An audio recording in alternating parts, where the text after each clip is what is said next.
اول فريم لميورال زيما شكله بيزك قوي. فيري بيزك الصراحه.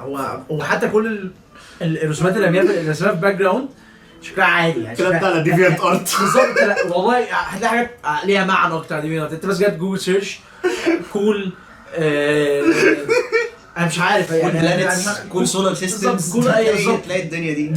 ده اي ارت يعني دول انا بالله لسه شايف دلوقتي الاي ارت كرييتيف اكتر بكتير.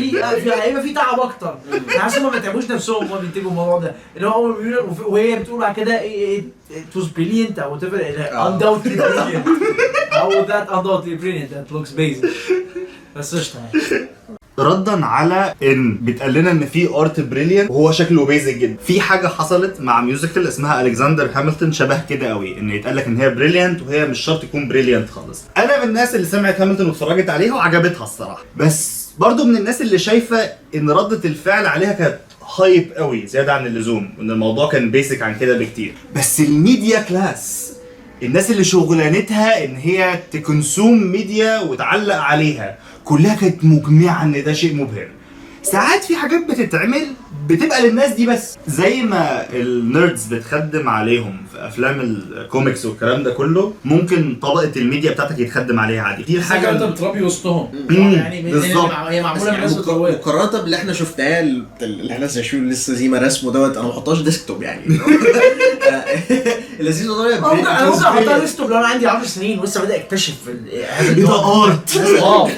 دلوقتي احنا بنلاحظ ان كل ما ارت زيما بيبقى ابستراكت اكتر وملوش علاقه بالبشريه او اي معنى ممكن اي حد يبقى مرتبط بيه عاطفيا باي شكل من الاشكال، كل ما الجمهور بتاعه بيتحول اكتر لطبقه المليونيرات، طبقه المليارديرات، طبقه الناس اللي بتسافر عبر الفضاء، اللي هو بيزيكلي ده كان مستني حد يقول له ما تشوف ربايه بقى، ما يعني خد لك راجع ايه معنى اللي انت بتعمله ده؟ ايه ده؟ انا كنت فاكر ان اخر حاجه قالتها ان الناس بدات من كتر ما هو بدا يكبر حجم الارت بتاعه غصب عنهم بداوا يلاحظوا ده بيدهن كوكب دلوقتي عمال يدهن في نيازك، فالناس مش فكره ان هي منبهره بتقول هو الباشا بيعمل ايه. فكل الناس بقت يعني مش مليونيرات بس، لا ده الناس كلها كوكب الارض كله بقى غصب عنه لازم نلاحظ ان الاخ زيما عمال يدهن في الكوكب فوق، وان دي مفيش عبقريه في كده يعني.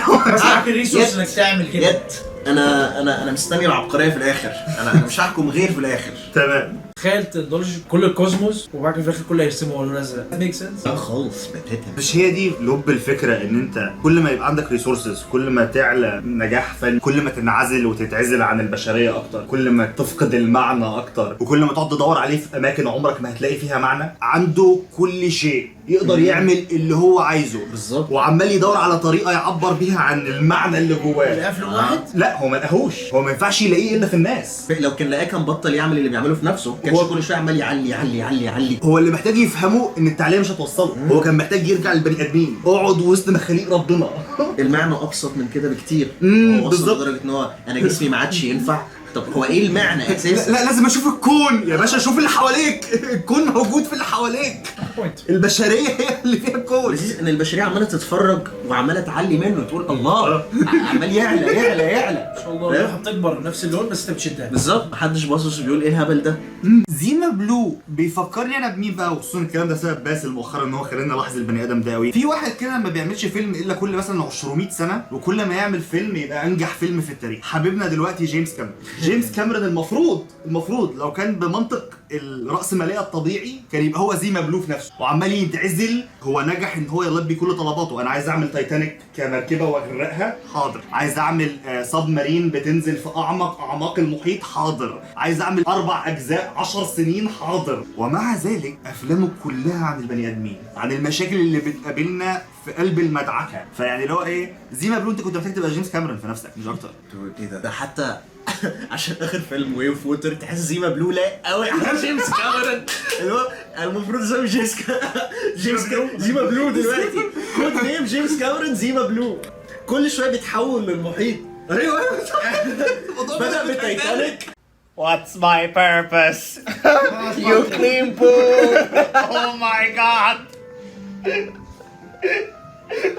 Join the club buddy. بس يعني معلش يعني جوكس اسايد، يعني نهزر وننكت، بس فكرة ان المعنى والهدف بيجي من العمل تجاه اللي حواليك وان انت تبقى مفيد اللي حواليك بصراحة يعني لو هنتكلم حرفيا بجد لو عايز تبحث عن المعنى، عايز تجد هدف لحياتك، كون مفيد للي حواليك. بس ده معنى حزين قوي برضه. يعني مش قادر اتغاضى عن الفكرة دي. It's humbling، يعني حاجة بتخليك تتواضع بكل معنى الكلمة. ان هو تنظيف بيسين. such an amazing purpose. على البيربس. من الحاجات اللي تفطس من الضحك ان زيما بلو بيستوعب ان كل الفاليو اللي هو بينفستوا في اللون ده لمجرد حادث عشوائي ملوش اي علاقة باي حاجة، ومع ذلك هو مش قادر يتخطى الحاجز ده ولا زال بيقدره ويقدسه لدرجة ان هو تقريبا لقى نفس التايلز السيراميك بتاع البسين وحطه في البسين بتاعه. يعني هو مدرك ان اللون فارق له لمجرد بس الحادث العرضي اللي كان ممكن يبقى اي لون تاني، ان ده كان اول لون هو شافه. بس ان ده يغير اهمية اللون عنده، لا ما تفرقش. سخرية القدر هنا كل ما قدراته زادت في الاخر كل ما فايدته اللي حواليه قلت. بس الانترتيننج فاليو بتاعته عليت، الناس بقت بتستمتع بيه اكتر. اثرى الاثرياء بالظبط، الناس اللي هي شايفاه مبهر وخلاص. بس في مرحله وصل لها بقى ان يور فيس لدرجه ان الكون كله بقى شايفه. يعني انت عمال تدهن كواكب. ايه ده؟ مش فكره احنا مستمتعين، احنا عايزين نعرف انت توصل فين. عارف مستر بيست لما يقعد يعلي هو برضو عمال يعلي. طب ما احنا خلاص قاعدين نشوف هو مستر بيست هيوصل فين. عارف لو الكيوريوسيتي بتاعت الفكره كلها بقت احنا يعني بالظبط زي ما انت قلت التعليق الجايه فين، ما عادش ليها دور تاني. هو بيوصل للمعنى بجد بقى ازاي، بيلاقي معنى لكل معاناته والحياه دي ازاي ان هو يبقى ليه دور مفيد. بيلاقي معنى لكل معاناته والحياه دي ازاي ان هو يبقى ليه دور مفيد. في رايي ان هو يرجع تاني يبقى حاجه بتأدي غرض ومهمه للي حواليه، بيفيد اللي حواليه بشكل ما. انا هرجع انظف بسينات. تصدق انا ما بصيتلاش كده، بس انا ما عنديش اعتراض على اللي انت قلته. بس بالنسبه لي ان انا شفته كانت اللي هو يرجع للمعنى عامه، مش شرط بقى اللي هو عن طريق افادته ناس. رغم ان انا شايف اصلا ان المعنى في انك تعرف تفيد المجتمع اللي حواليك بطريقه ما يعني. بس فكره ان هو قعد زي ما احنا قلنا كده يقعد يعلى يعلى يعلى يعلى، بعد كده يستوعب اللي هو انا ما بعملش حاجه اصلا.